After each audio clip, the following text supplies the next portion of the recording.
Quand on se balade à Lyon, il faut aller découvrir les murs peints, les célèbres murs peints. Alors là, je suis devant le mur peint qui est très célèbre, qui s'appelle la fresque des Lyonnais. Évidemment, toute l'histoire de la ville est racontée à travers ces personnages emblématiques. Si on regarde bien au niveau du sol, ce sont les gens qui existent encore aujourd'hui ou ceux du XXe siècle, on va dire, et plus on remonte dans le temps. Alors, je vais vous montrer tout ça. On va traverser, on va s'en approcher. Ce qui est chouette, c'est que c'est un endroit où beaucoup de touristes viennent, se posent beaucoup de questions. Et là, regardez cette dimension, tout est faux, tout est fake, comme on dirait. Tout est peint, c'est un trompe-l'œil. C'est-à-dire que de là-haut, regardez, on aperçoit les toits avec des tuiles romaines. Tout est peint, bien sûr. Toutes les fenêtres là-haut, les lambrequins, vous savez, cette dentelle de fer sur la partie supérieure existe. Tout est peint, les petits pigeons sont aussi peints et plus on descend, plus on arrive aux personnages de notre époque. Alors, je vous invite à me suivre pour qu'on découvre tous ces personnages importants qui ont fait l'histoire de la ville. Alors, on y va. Première personne qu'on voit qui est juste derrière moi, Bernard Pivot. Oh, il n'est pas lyonnais celui-là. Il n'est pas du tout lyonnais, sauf qu'il est un peu du Beaujolais, là, il est d'Évignan-Beaujolais. Et puis on s'est dit que c'était quand même quelqu'un de la région au sens large. Et puis c'est quelqu'un d'emblématique avec sa célèbre dictée. Et du coup, on a posté à côté, on a installé tous les bouquins qui ont été écrits à Lyon par des Lyonnais ou à propos de Lyon par des Lyonnais ou des non-lyonnais. Et plus on s'approche et plus on découvre un certain nombre de personnages. Regardez sur la partie supérieure, on aperçoit par exemple Claude Bernard. On a une université, Claude Bernard. Claude Bernard a été professeur au Collège de France. On lui a donné son nom pour toute la partie scientifique. On voit de la famille Mérieux qui est représentée. Et puis on aperçoit un personnage important sur le balcon, au centre, avec sa cravate. Est-ce qu'il vous dit quelque chose? C'est pas Maigret.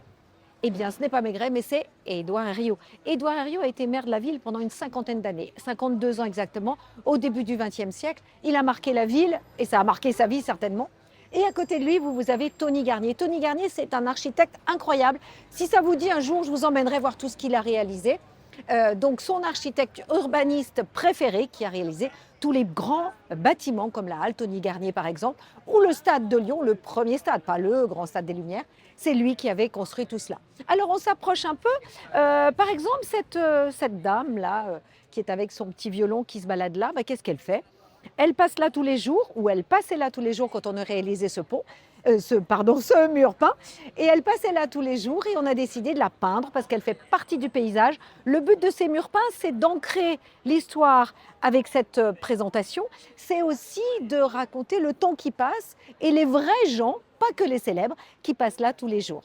Alors regardez, on aperçoit aussi un célèbre joueur de football qui a travaillé longtemps avec l'Olympique lyonnais, qui est représenté là, et toujours un petit clin d'œil aux personnages qui ont réalisé ce mur. Regardez, cette dame-là, c'est une des peintres qui fait partie de la Cité de la Création et qui a réalisé une partie de la peinture. Alors là, c'est un travail incroyable parce qu'il faut qu'on intègre dans le paysage urbain ces murs peints avec des couleurs qui vont bien. Donc regardez, on a utilisé ces couleurs beige qui nous rappellent bien sûr toutes les couleurs le long des quais de Saône, des couleurs méditerranéennes. Alors on continue. Alors là, l'emblématique Monsieur Paul avec sa médaille de meilleur ouvrier de France. Paul Bocuse est indiqué. Il est installé dans un bouchon lyonnais qu'on a appelé le Pot Beaujolais. Évidemment, on a besoin de sponsors pour tous ces murs. Regardez ici, vous avez tous les crus du Beaujolais, puisque cette partie-là a été payée par ce groupe du Beaujolais. On aperçoit, on parlait des 10 crus, le Beaujolais, Beaujolais Village et les célèbres 10 crus. Celui-ci, c'est celui qui a écrit San Antonio. Peut-être certains s'en souviennent de ces bouquins San Antonio. Et puis on avance. Là, petit rappel de choix de couleurs. Comment on intègre dans le paysage urbain, comme je le disais, ces murs peints? Eh bien, on travaille sur un choix de couleurs. On rappelle aussi ces entreprises qui ont payé et réalisé une partie du mur peint. On pense à cette petite dame qui passait là, même chose, tous les jours, en venant du petit marché local, le marché de la Martinière, avec ses poireaux, ses petits légumes. Et quand on s'approche, là, on adore. Pourquoi on adore? Parce que c'est la gastronomie lyonnaise. Alors, la gastronomie lyonnaise, c'est tout ce qu'on aime manger, boire ici à Lyon. on le rappelle, avec des petits clins d'œil à Bernachon et son gâteau, le président. Je vous conseille d'aller voir la vidéo que j'ai tournée à propos de ce gâteau absolument célèbre dont on fête cette année les 50 ans, ou Valrhona dans la vallée du Rhône et ses célèbres chocolats et ses truffes, ou les sponsors comme par exemple Léon de Lyon, Jean-Paul Lacombe qui était le restaurateur connu, tous les produits dont on retrouve la Pogne, on est allé tourner à la Pogne, la brioche, les bugnes qu'on mange à Mardi Gras, hein, ces beignets. Ou alors, regardez comme c'est chouette, parce que ça c'est Lyon, c'est vraiment la ville de Lyon, les quenelles avec la sauce Nantua, la volaille de Mideuil. Est-ce que vous savez ce que c'est que la volaille de Mideuil? La volaille de Mideuil, c'est le poulet de Bresse truffé sous la peau. Regardez, ça c'est les truffes qu'on a mis sous la peau et qui donnent un goût exquis à cette viande. On rappelle la salade lyonnaise, tous nos poissons, notamment des étangs tout près d'ici. Le pâté croûte, vous savez qu'on fait nos concours de pâté croûte, nos saucissons, un petit rappel avec la maison Bebos, la maison Sibylia. On parle évidemment de tous nos fromages, le Saint-Marcelin, la cervelle de Canut qu'on aperçoit ici avec sa ciboulette. Tout est représenté. Un mur peint comme ça, il faut s'installer devant, il faut s'asseoir, prendre le temps de s'imprégner de la gastronomie, mais aussi de tous les personnages extrêmement célèbres auxquels on ne pense pas. On va se reculer un peu, vous allez voir ça. On attend avec impatience l'arrivée de nos 3 petits nouveaux. Vous savez que ces murs sont intégrés dans le paysage et évoluent avec les années.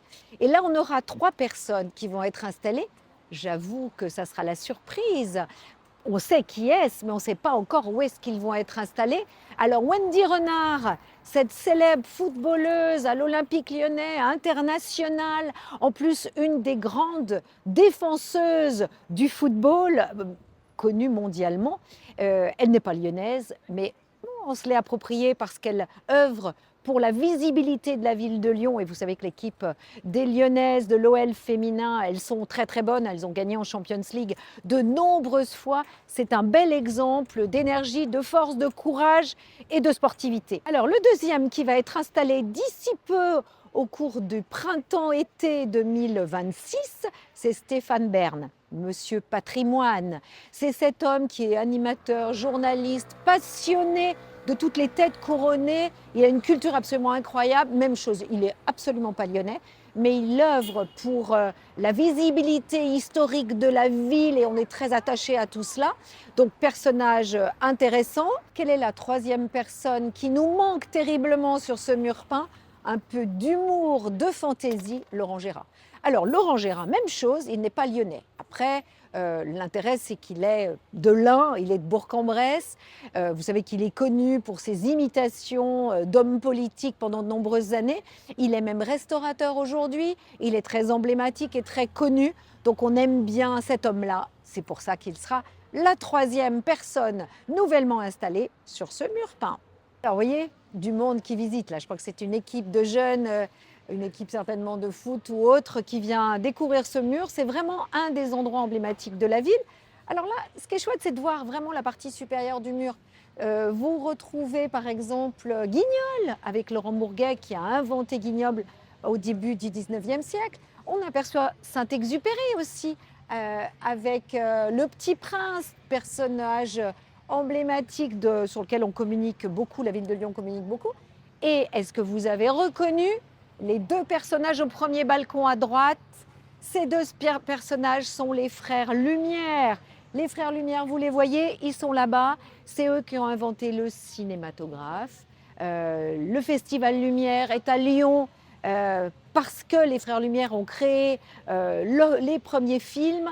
Le premier film était la sortie des usines Lumière. Alors des femmes, il y en a quand même moins.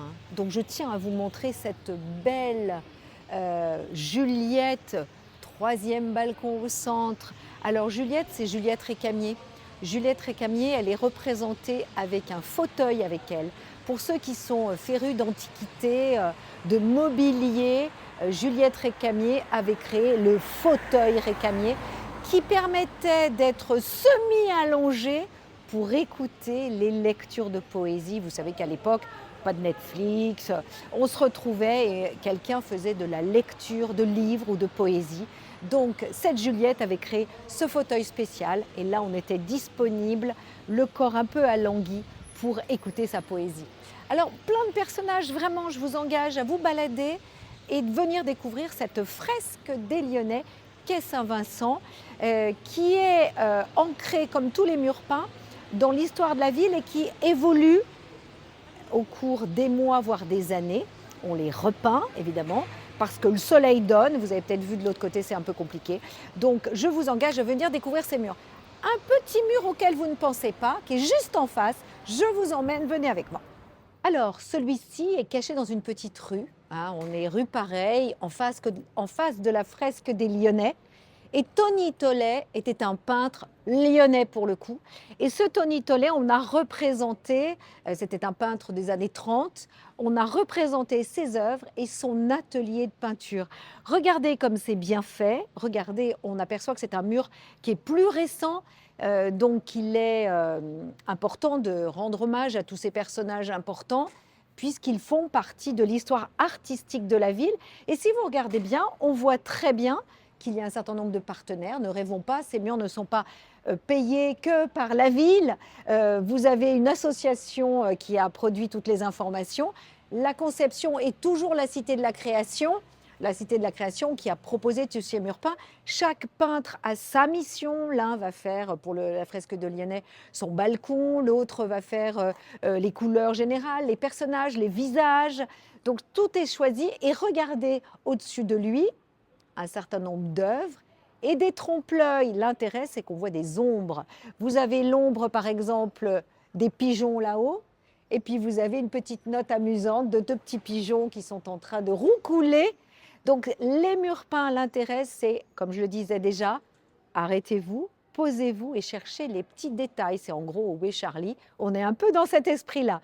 Donc on va continuer parce que plus on tourne dans le secteur, plus on trouve des petits clins d'œil, toujours en fresque murale, en mur peint et en trompe-l'œil. Le principe des trompe-l'œil, c'est évidemment de tromper l'œil. Donc on passe à côté, on ne se rend pas compte que les personnages sont peints et que certaines fenêtres sont totalement fausses. C'est l'exemple même puisque vous avez une vraie fenêtre qui existe là et puis sur la partie supérieure, une autre et tout le reste, c'est peint. Alors ce qui est mignon, c'est de voir la grand-mère qui montre quelque chose à sa petite fille. Eh bien, elle montre le mur peint qui se trouve face à elle. Donc, c'est une invitation au voyage et à la découverte de la ville à chaque reprise. Donc, ouvrez les yeux et laissez passer votre regard sur ces murs peints.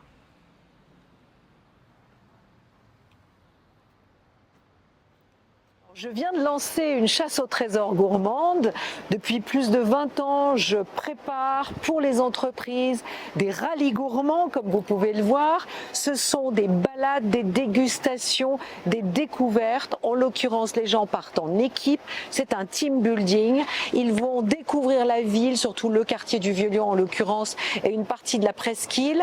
Ils vont trabouler, ils vont déguster des produits, répondre à des questions et s'amuser beaucoup. C'est très ludique. C'est très agréable. Ça dure en gros 2 heures, 2 heures et demie pour inclure la remise de prix, le moment de la remise de prix où je réserve et je privatise un espace pour que les équipes se retrouvent toutes ensemble. Donc là, nous avons 6 équipes qui viennent de partir.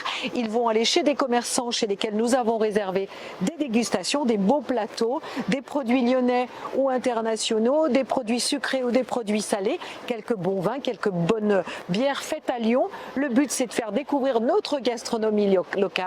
Certaines équipes sont maintenant dans la cathédrale, elles doivent trouver la réponse à une énigme.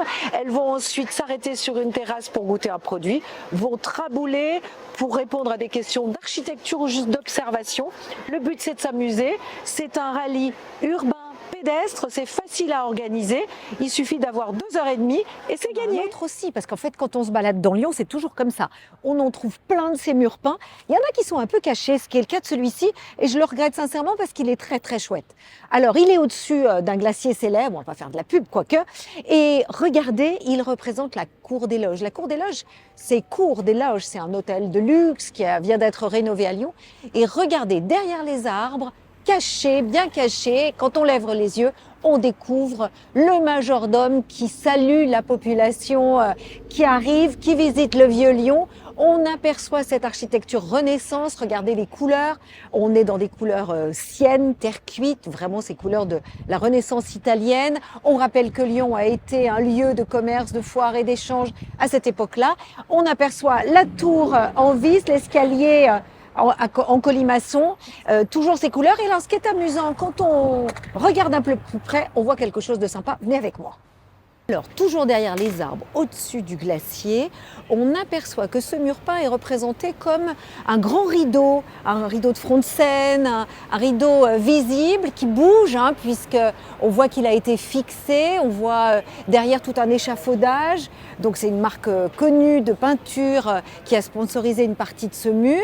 Et on aperçoit très bien toujours ces galeries sur cour et l'indication de cour des loges. Il y a des petits trucs amusants qui manquent parce que c'est un mur qui est censé être vivant. Et ça, c'est l'avantage de la ville. C'est quand on se balade, on lève les yeux et on découvre des petits trésors. Il faut s'arrêter. À New York, il faut lever les yeux très haut. Ici, il suffit de regarder à travers et on découvre l'histoire de la ville à travers tous ces murs peints. Allez, on continue, je vous emmène en voir un autre. Alors, après le quai Saint-Vincent, nous sommes maintenant quai de la Pêcherie. On est tout près et on est devant un autre mur peint, quasi ignoré des Lyonnais. Ce mur peint, c'est le mur de la bibliothèque. Le mur de la bibliothèque qui est assez étroit, mais qui vaut le coup d'œil parce que quand même, à Lyon, on a de sacrés écrivains comme Bernard Clavel, qui était lyonnais, et des gens qui ont écrit à propos de Lyon, très souvent. Donc on s'amuse à regarder. Par exemple, regardez au premier niveau, vous avez Lyon plus doux que sans pucelle, les œuvres de Louise Charly. Louise Charly, c'était Louise Labbé, qu'on appelait aussi la Belle Cordière parce que son mari était propriétaire d'une société de bateaux. Il créait des cordes qu'on utilisait sur les bateaux. Eh bien, cette Belle Cordière était écrivaine. Écrivaine, on est quand même à l'époque Renaissance, n'est-ce pas incroyable? Et ensuite, si on s'amuse à regarder, vous avez la pipe. La pipe, pendant longtemps, la pipe qui fume, c'était le symbole de « je me repose, je profite, je lis et je fume la pipe ». Et puis, troisième petit point d'humour, regardez sur la droite, vous avez la paire de lunettes. La paire de lunettes, elle aide ceux qui n'ont plus tout à fait la vision suffisante sans lunettes pour pouvoir bouquiner. Dans cette grande bibliothèque murale totalement peinte, vous avez un chat qui a ouvert un livre et qui cherche les lettres du mot souris en espérant que la souris se réalise et devienne réelle pour la manger. Donc tous ces personnages représentés aussi sont intéressants. Vous avez le postier qui passe là tous les jours. Et puis vous avez sur la droite, dans la bibliothèque de la Cité, un des peintres qui a participé à la création de ce mur, qui est représenté, comme je vous disais tout à l'heure, chaque fois, un des peintres est représenté systématiquement pour mettre en avant et en valeur les artistes qui ont quand même de sacrées compétences pour être capables de faire des sacrés murs peints comme cela. Alors cette fois-ci, on a grimpé sur la colline de la Croix-Rousse. On est allé découvrir celui qui finalement fut le premier des murs peints lyonnais, 1200 mètres carrés, un truc incroyable. Comment on peut trouver un mur aveugle, c'est-à-dire avec 100 fenêtres, en fait il y en a 2 ou 3 toutes petites qui sont les fenêtres souvent des toilettes, sur un immeuble Canut du 19e et qu'on représente la vie de ce quartier. Donc, qu'est-ce qu'on voit sur ce mur peint? Plein de montées d'escaliers. Évidemment, c'est le symbole des pentes de la Croix-Rousse. On voit aussi des appartements très hauts sous plafond. Je rappelle quand même qu'au 19e, lorsque les Canuts sont venus s'installer là, c'est parce qu'on a construit des immeubles spéciaux avec le métier jacquard à l'intérieur et que ce métier jacquard faisait 4 mètres. Il fallait un immeuble très haut avec des appartements très hauts, donc des très grandes fenêtres qu'on voit représentées sur le mur peint. On voit aussi des vignes. Est-ce que vous avez vu qu'on voit des vignes? Parce qu'il y avait des vignes sur cette colline de la Croix-Rousse. Donc on rappelle qu'il y avait des jardins partagés et des vignes. C'est là, pour la petite anecdote, qu'on a trouvé les tables claudiennes. Bon, ceux qui sont intéressés par l'histoire, allez voir sur Internet ce que sont les tables claudiennes. Donc, qu'est-ce qu'on aperçoit d'autre? La banque, c'est une fausse banque. La banque qu'on aperçoit la Banque Pop. Eh bien, la Banque Pop a payé pour ce morceau de publicité. Je peux vous dire que de temps en temps, quand il y en a quelques-uns qui rentrent bien fatigués le soir, ils arrivent avec leur carte de crédit pour récupérer des sous, c'est du fake. Idem pour Guignol qui est installé aussi, c'est un faux théâtre de Guignol. Qu'est-ce qu'on voit aussi? Quelqu'un d'important, si on aperçoit, si vous pouvez lire Rêve de soi, eh bien, Monsieur Matheulon fut un des très anciennes personnes qui travaillaient sur les métiers mécaniques après le célèbre métier jacquard. Imaginez que dans ce quartier, presque 100 000 ouvriers de la soie travaillaient au 19e siècle, ce qui a fait notre réputation de ville dédiée à tout ce qui est textile, aujourd'hui textile synthétique, fibres synthétiques, chaînes et trames, on est très pro là-dedans et on est dans le quartier où tout est né, après quand même un petit passage dans le quartier de Saint-Georges où s'étaient installés les premiers tisserands italiens. Je vous propose qu'on se rapproche un peu parce que ça vaut le coup d'œil. On y va! Alors, ce qui est intéressant sur ces murs peints, en dehors de raconter l'histoire de la ville, on intègre les habitants d'aujourd'hui parce que ces gens-là, ils font partie du paysage. En l'occurrence, si vous regardez sur les petites marches d'escalier, on voit quelqu'un qui était un chanteur qui est représenté avec son petit micro. Et bien, ce monsieur-là, il était sur la place du marché. Tous les jours, il chantait et il rendait la vie plus douce à tous les habitants qui passaient devant lui. Idem, on représente le Vélove, le premier Vélove. Vous savez qu'on a été la ville de France à avoir les premiers vélos utilisés et loués pour se balader. On aperçoit Guignol dont je vous parlais tout à l'heure. Et puis les jardins au-dessus, l'Opaque du Rhône qui a aussi contribué à l'installation de ce mur peint.